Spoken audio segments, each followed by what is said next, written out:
Hello, and welcome to Making Sense of It. Do you ever wonder why you do the things you do? Well, let us help you. It's all an internal thing, although sometimes we get so distracted by the externals that we don't realize how much our internal is giving us a message that life is worth living and to slow down and look at what it's talking about. So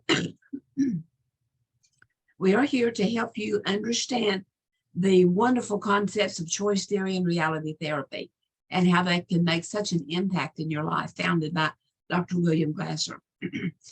Our speaker today is Judith Klefman, and her topic is No Fear, the foundation of oppression, suppression, and depression.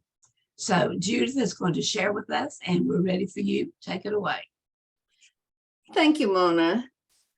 I'll put my glasses on so I can see my notes more clearly. This topic came to me a while back as I was just contemplating what's going on in the area of the country I live in and just around the world in general. And I just see a lot of people making choices based on fear. And so I was like, okay, and the choices they were making were not supportive of other people. So I was looking at that, and this topic title came up: Oppression, Suppression, and Depression. And part of that is also because I attend the third Saturday of the month, Difficult Discussions in Diversity. So there's a lot of discussion around oppression and suppression. And so that's the other piece to it. So oppression is an unjust or cruel exercise of power or authority. Suppression is put down by authority or force, to subdue, to hold back, to keep from being known. Depression, and this is where we come back to the choice theory chart. Depression is the feeling state, the one of the wheels on the total behavior car. And so when we become fearful, we choose two of the choices we can choose, that some people do choose, are oppression and suppression. And then also there is the depression in terms of the total behavior we choose that has that as the feeling state, the normal feeling state. So where does fear come from? On the chart, we see we have a quality world and we have a perceived world. And when what we see and what we want match, there's no fear. When they don't match, you'll recall there's the comparing place, the scales. So when the scales go out of balance, there is the little red jagged symbol, and that says something's not working, something's not right. What you want is not what you're seeing. And that is initially an uh-oh kind of feeling that something's out of balance. Depending on who we are and how we view the world around us and our place in the world, we look at that and that becomes fear. Because what we want, we're not getting, and we're afraid that we will not be able to get it. And so part of what also factors into that is our needs profile. And that is, the love and belonging, power, freedom, fun, and survival.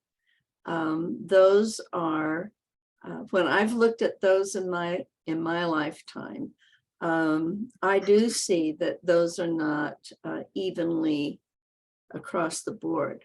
I can go back to my early memories and see that I have a higher power need than I have a love and belonging need. Not that I have no love and belonging need. And I have a relatively average or below average survival need. Now, I have a higher power need and freedom need and fun need. And how do I know that? I can look back over my life and see choices that I have made because one, I was not able to meet one or more of those needs in the life situation I was in at the time, and particularly work situations. I did really well with minimal supervision and control over my schedule, kind of those kinds of things, being my own boss. You know, so that these are just little clues. And one of the things that's important is to understand your needs profile, because that also helps you see where your fear comes from. So fear is just, I see it as a relatively normal reaction to not one of our quality world pictures, not just not being matched, but significantly not being matched. So while I say I have an average or so survival need, you know, I do not particularly want to be robbed or raped or assaulted or, you know, any of those kinds of things. I don't want my house broken into. You know, I mean, there are certain physical safety things that are important to me. And so I pay attention to those things.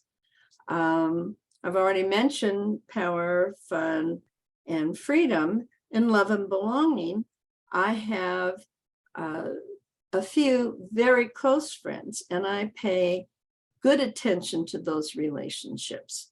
And so if something were to happen, let's say my very best friend, well, a few years ago, she was diagnosed with bladder cancer. And she did the treatment and survived and is doing well. So, but if something had happened to her, that would have been a significant loss to me, because I don't have many more really best friends like that. So the few that I have are particularly special. So the other thing that plays into this is in choice theory, Glasser devoted a chapter on why we choose misery. And he talked about depression as a behavior choice that we make, and as a miserable choice. And why do we do that? And he was saying it draws people to us so we do not have to ask for help. It helps us manage anger. It excuses us from acting and possibly failing. And it helps us to gain power and control in certain situations. And so just having that sort of as a background.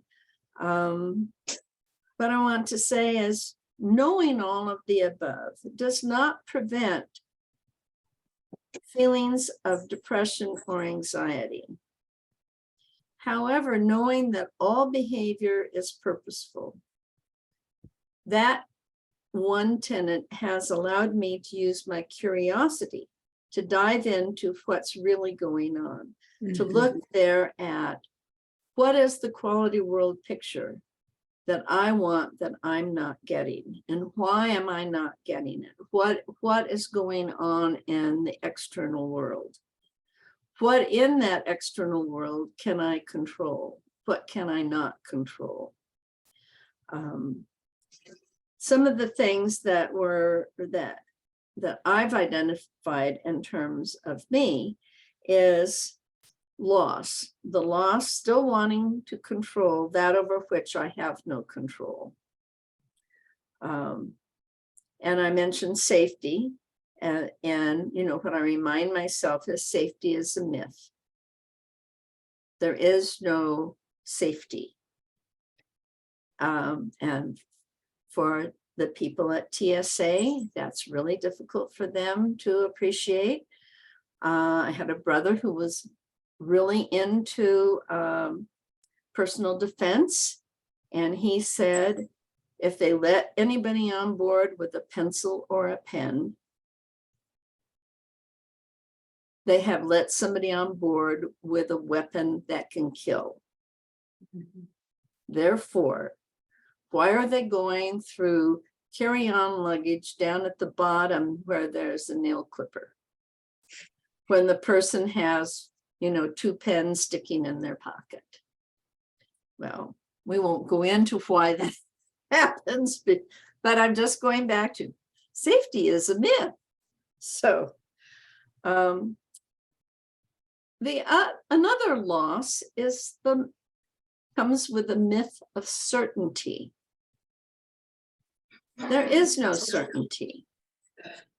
I was raised at a time where there was a lot more certainty than there is today. But really, there is no certainty. I lived through the polio. I think that was an epidemic, not a pandemic. Multiple flu seasons and all of those kinds of things. I've never lived through a global pandemic before. Well, I can say now I've lived through it, but there was a certainty in terms of how the world operated in my life before the pandemic. And then all of a sudden, for me, I wear my mask. I still wear it. I have asthma. I'm not going to go out and run the risk. I'm the only one of my friends who has not had COVID. And if I go to my grave never having COVID, I will be totally happy. If I get it, I get it. But, another loss that I've dealt with is the loss of self and my place in the world. When I retired from working for the state, when I retired from my contract with the after hours program with Multnomah County, when I retired from doing international and domestic adoptions, and then my granddaughters grew up and graduated high school and moved away. Now who am I? I'm not a parenting grandma. I'm not doing adoption work. I'm not on call. So who am I? Well, I have the Institute. So it isn't like I lost everything, because I've been involved since 1978. So the Glasser Institute for Choice Theory may not go away, because then I would really have my last grasp of reality slipping away, kind of thing. So because I also gave this presentation at Difficult Discussions in Diversity, we talked about oppression and suppression in terms of slavery, and how that came about. What was going on there? How could anybody have done those kinds of things? But if you go back to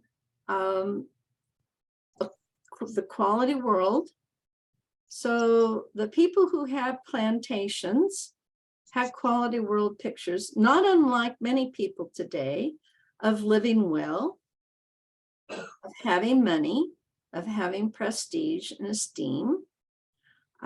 I certainly have known people who worked really hard to get the mini mansion kind of house, be able to hire people to come in and do all of the cleaning and cooking. The difference is they did the work themselves to gain that.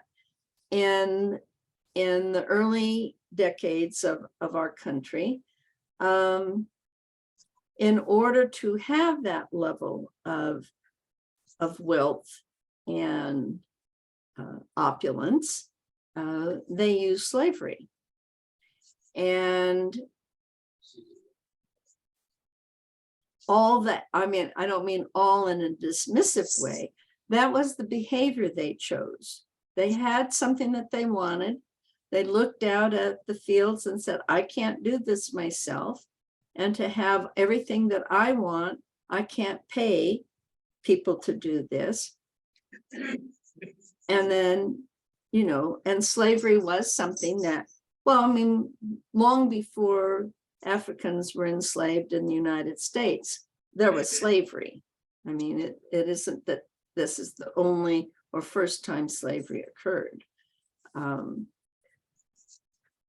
So that is, you know, just separating out that oppression and suppression are behaviors people choose in order to match, to control the external world in a way so it will match their internal quality world picture. The other point I want to make is that oppression and suppression are not necessarily other oriented. Now, I did this in the quote because there's a whole concept of othering as a way that we make choices in order that we see the choices we make as okay. Because if they're other, then others are always less than. Therefore, they do not deserve as much as, and therefore we can do, you know, what we want. This is what we do in wars, you know, why we demean and denigrate other people because, and we give them names, derogatory names, because we're othering them, because then it makes it easier to go to war and kill them. But they're doing the same thing on their side to us. I mean, so if we can get rid of othering, that would be a really good thing. But we do oppress and suppress ourselves.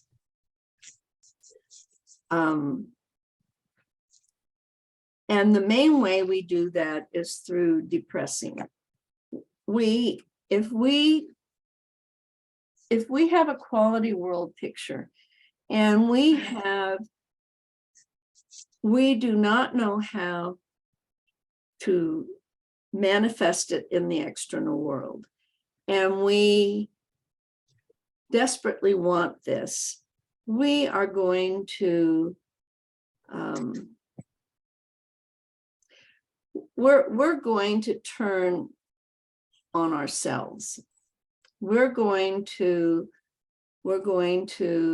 denigrate ourselves. We're going to, I mean, some people say, oh, that was so stupid. You know, I could never do that. You know? So that's the oppression and suppression of ourselves. And the only way around that I know, because the reality is there are some things in the external world that will never, ever meet my quality world. That's just a reality. So do I oppress and suppress myself? Do I depress myself? Or do I make a different choice? Do I say, what quality world picture do I have control over? Can I better match? How can I bring the joy and the happiness and the peace and all of those positive things that are important to me into my life through another quality world picture. We see that. So the sort of fun story I say is, growing up, I loved the princess in the castle and the knight on the shining armor and the white horse riding up, and very romantic, saving her from whatever kind of thing. And they lived happily ever after, obviously. And I do write romance, so that I haven't grown out of that even at my age. But the reality, I'm 81. The reality of anybody on a white charger, whether they're in armor or not, even not even on a horse, just say in a white or silver car, driving down my street in Portland, Oregon, stopping at my house to do something that I can't do for myself anymore. I don't do ladders. So, let's say there's something heavy that I need lifted. No, that's not going to happen. Would I like it to happen? Of course. Of course. There's this little part of me that has that little piece of romance that is like, wouldn't that be cool to have some figment of my fantasy imagination come to my rescue? No, I call the guy who I pay to come over and help me with things. Or one of my neighbors will say, do you need some help with something? Because I have some really good neighbors. And I've learned now I can say, yes, I do. Thanks for offering, so, it all comes around in the end. But if you are feeling depression, look at what that total behavior is. Look at what quality world picture is that you're trying to match that isn't coming out exactly like you want it. And, my suggestion always is to find another quality world that meets the need behind the quality world that you most want. And, if you look quality world, go back, what are the basic needs that meets? If you go back, you can always find another quality world picture that will match that need. And then you're moving forward with less or even no fear in your life. Well, all right. That is fantastic. Thank you. Yeah. I love the way that you really are focusing on that needs profile. And once you can see whether it's needable or not, I mean, that's getting real as opposed to living in illusion. Well, we all have quality world pictures. And, I have another friend who's lactose intolerant. It doesn't mean she doesn't want ice cream. Right. So she's spent a lot of time out there trying rice cream and cashew cream and lactose-free cream and, kind of thing, because she still really wants ice cream, but she knows if she eats the real stuff, she will be really sick, and she doesn't want to be really sick. So she's not yet gone back to, what quality world picture does ice cream meet? Because, and she's not somebody who's been involved with Glasser. But if she asked me, I would say, it's not survival. Ice cream does not meet a survival need. There are other things going on in terms of that ice cream, and what else can you find that's going to help you with that? Right, might be meeting the fun need and something else. Yes. Yeah, so it is helping. Yeah, one of those needs. Wonderful. Well, you've given us a lot to think about, and thank you very much. There's something else you had here that So you are looking at the fact that when our pictures are unmatched, we have these pictures and this is what I want, but all kinds of adversity is against getting what you want. It's time for us, instead of trying to suppress someone else or to oppress someone else, it's better for us to begin to look internally and see, how can this need be met in another way? That's one, and realistically, often there is no other way. I mean, if what I want is okay, so I'm just going to use a situation that's going on in my state right now. We have in Eastern Oregon, there are drought places where there's fairly severe drought. And so water rights is a big issue. Well, Oregon has, especially in Eastern Oregon, all of Oregon, we have, I think, 9 federally recognized tribes that have their own land and have their treaties. Well, now the ranchers and the farmers who are not native need water for their crops and for the animals. But the treaty says the Native Americans have first right to the water. Now, do you think that these farmers, some of these people came in the 1800s in wagons? I mean, not these current people on the land, but their ancestors. Their descendants, yeah. It isn't like they just moved in from California yesterday. They've been here for generations.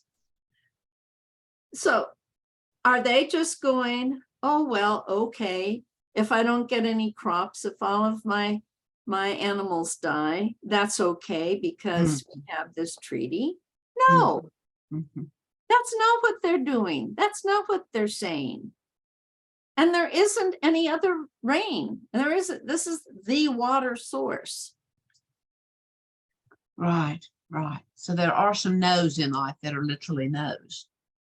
Yeah. So they are like, well, they're just Indians. Right. And in the area, because I lived down in that area 2 years, I mean, white people would say out loud in public in front of Native Americans, loud enough for everybody to hear, the only good Indian is a dead Indian. They didn't even respect them enough to say Native Americans. I mean, right. And so it's like, no, it's still going on. And they're still othering, making somebody less because they don't want to lose this ranch or farm that's been in their family for generations. And I can appreciate that. And there isn't more rain coming. There isn't, I mean, I suppose they could buy water from some place in huge tankers and bring it in. But these people operate on a very slim margin of profit to begin with. So it isn't all in the past. It still goes on. Yeah. And so sometimes we may think, I would never do something like that, as in harming someone, maybe robbing, raping, maiming, pillaging, murdering. I would never do that. But the more we other the others, that's right, the more likely we become in doing those difficult, abusive things. Yes. Well, and then we're right and they're wrong. Right. We and begin what we want is more important, has more value than what they want. We see that in everyday politics, regardless of what side you're on. That's the constant, that there is certainty that fear will be a major message in all political advertising. Right.